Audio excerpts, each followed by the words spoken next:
तो 7th episode की शुरुआत होती है एक बार से, जहां पर कि हम राना नायडू को बैठा हुआ देखते हैं और उसी बार में मंदिरा परफॉर्मेंस दे रही होती है।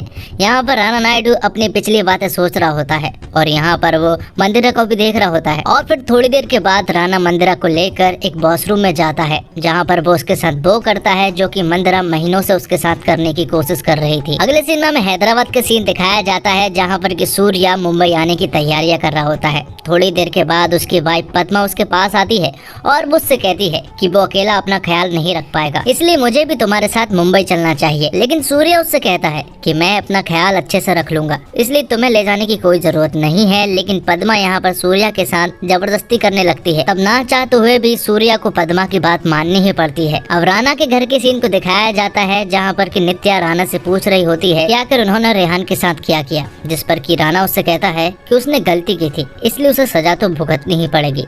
अब अगले सीन में हम नागा को देखते हैं, जो कि तारा को एक रेस्टोरेंट में बुलाता है, जहां पर कि वो उससे सॉरी कहता है और यहां पर वो उससे ये भी कहता है कि वो बस एक मजाक कर रहा था। जिसके बाद उनके बीच में दोस्ती हो जाती है और श्रीनी भी हैदराबाद पहुंच चुका था और वो सूर्या और पद्मा को लेकर मुंबई आने लगता है। लेकिन यहाँ पर सूर्या की वाइफ पद्मा का मुंह बिल्कुल बंद ही नहीं हो रहा था और पद्मा बात बात पर उन्हें परेशान किए जा रही थी। साथ ही एक जगह पर वो कार रुकवाते हैं क्योंकि उन्हें वॉशरूम जाना था। यहाँ पर राना का कॉल जब श्रीनी के पास आता है तो श्रीनी राना को बताता है कि सूर्या के साथ उसकी वाइफ पद्मा भी आई हुई है और वो बार बार कार रुकवाए जा रहे हैं। और जब वो जाने लगते हैं तो यहाँ पर सूर्या कार के बाहर खड़ा हुआ था। श्रीनी उससे कहता है कि तुम एक मोस्ट वांटेड हो, इसलिए तुम्हें बाहर खड़े नहीं रहना चाहिए क्योंकि तुम्हें कोई भी पहचान सकता है। अब आगे तेज के स्टूडियो का सीन दिखाया जाता है, जहाँ पर हमें पता चलता है कि आज उनकी बहन नित्या का जन्मदिन है, इसलिए वो साथ में मिलकर हर बार की तरह सेलिब्रेट करने वाले थे। और जब वो लोग शराब पी ही रहे थे कि तभी यहाँ पर थेरेपिस्ट ऐना आ जाती है, जो कि तेज से बात करना चाह रही थी। दरअसल तेज को तो मालूम चल ही गया था कि ऐना का पति भी है और उसका एक बेटा भी है।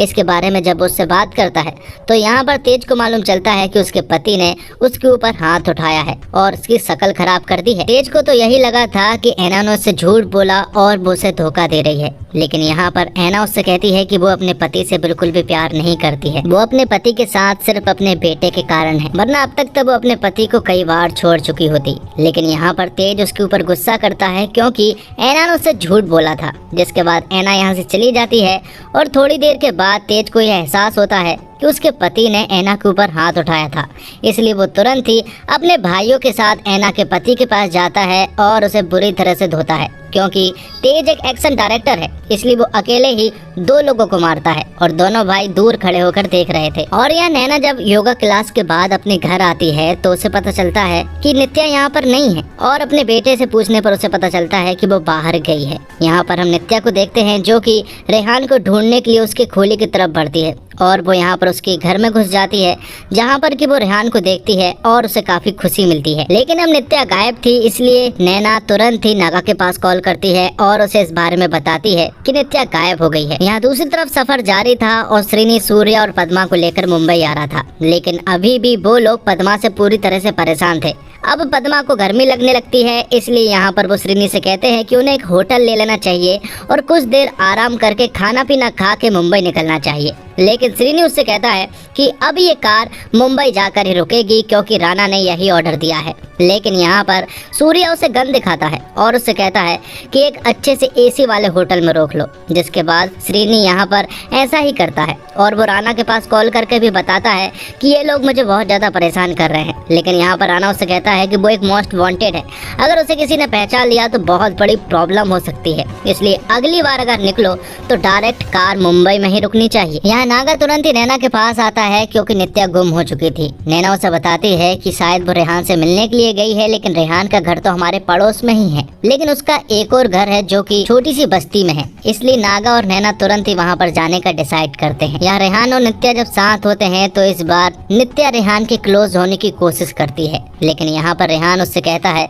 कि ये सब मत करो क्योंकि तुम्हारे पिता ने मेरे मुंह में बंदूक डाली थी, इस बार वो कुछ भी कर सकते हैं और वो ये नहीं कर सकता। जिसके बाद रेहान नित्या के मोबाइल को लेकर बाहर जाता है और वो नैना के पास कॉल लगा देता है। वो उनसे कहता है कि नित्या मेरे साथ है, साथ ही वो नैना को अपनी लोकेशन भी भेज देता है और कहता है कि नित्या को यहाँ से लेकर चले जाओ। यहाँ दूसरी तरफ तेज के स्टूडियो में तेज, जफा और राना अपनी बहन नित्या की वीडियो को देख रहे होते हैं क्योंकि आज उसका जन्मदिन है और उन्हें 20 साल पुरानी एक नित्या की वीडियो मिली जिसमें कि वो डांस कर रही थी। यहाँ पर वो तीनों उसकी वीडियो को देखते हैं और उसे काफी ज्यादा मिस भी करते हैं। और यहाँ नैना को जैसे ही नित्या की लोकेशन मिली तो नैना तुरंत ही नागा को लेकर रेहान के घर पर पहुँच जाती है और नित्या को अपने साथ अपने घर ले आती है। लेकिन नित्या काफी ज्यादा अपसेट लग रही थी। यहाँ तेज के स्टूडियो में तेज यहाँ पर जफा और राना से कहता है कि एक बार जफा और मेरी वजह से नित्या पेड़ पर चढ़ी थी, क्योंकि उन्होंने उसे 100 रुपए दिए थे और उसे आम के पेड़ पर चढ़ने को कहा था, लेकिन अचानक से वो ऊपर से नीचे गिर गई थी, जिसके कारण उसका पैर टूट गया था। लेकिन यहाँ पर राना उन दोनों से कहता है कि ये गलत है, क्योंकि नागा ने उससे पेड़ पर चढ़ने को कहा था और ये सब कुछ नागा के वजह से ही हुआ है। लेकिन यहाँ पर तेज उससे कहता है कि नहीं, ये हमारी वजह से हुआ था। और जब वो लोग बात कर ही रहे होते हैं कि तभी यहाँ पर नागा आ जाता है और यहाँ पर राणा नागा से कहता है कि आज उसकी बेटी का जन्मदिन है और उसे तो याद भी नहीं हो, क्योंकि वो अच्छा बाप कभी बन ही नहीं पाया। यहाँ दूसरी तरफ सूर्या, श्रीनी और पद्मा होटल में रुके हुए थे और वो लोग खाना पीना खाने के बाद यहाँ से निकलने वाले थे।